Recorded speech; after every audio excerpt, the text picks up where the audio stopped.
దేశంలో ఎక్కడ ఎన్నికలు జరిగినా ఓటర్లపై పార్టీలు ఉచిత వరాల జల్లులు కురిపిస్తూ ఉంటాయి.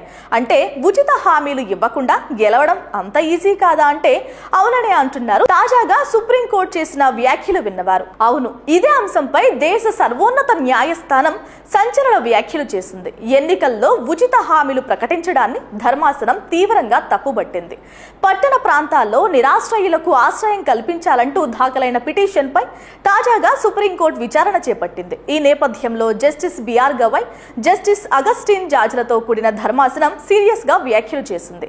ఉచిత రేషన్, ఉచిత నగదు అందచేయడం వల్ల ప్రజలు పనిచేయడానికి ఇష్టపడడం లేదని ధర్మాసనం తేల్చి చెప్పింది. ప్రజలకు మంచి సౌకర్యాలు అందించాలనే ప్రభుత్వ ఉద్దేశం మంచిదే, కానీ వారిని సమాజంలోని ప్రధాన స్రవంతిలో భాగం చేసి దేశ అభివృద్ధికి దోహదపడడానికి అనుమతిస్తే మంచిదా కాదా అంటూ ప్రశ్నించింది సుప్రీంకోర్టు. మొత్తానికి ఉచిత పథకాలు కారణంగా ప్రజలు పనిచేయడం లేదని, ఈ పరిణామం దేశ అభివృద్ధిని కుంటుపడేలా చేస్తుందని అభిప్రాయం వ్యక్తం చేసింది. ప్రజల పట్ల ఉన్న శ్రద్ధను అభినందిస్తున్నామని, కానీ వాళ్లను అభివృద్ధిలో భాగం చేస్తే బాగుంటుందంటూ పేర్కొంది ధర్మాసనం. Please subscribe .news.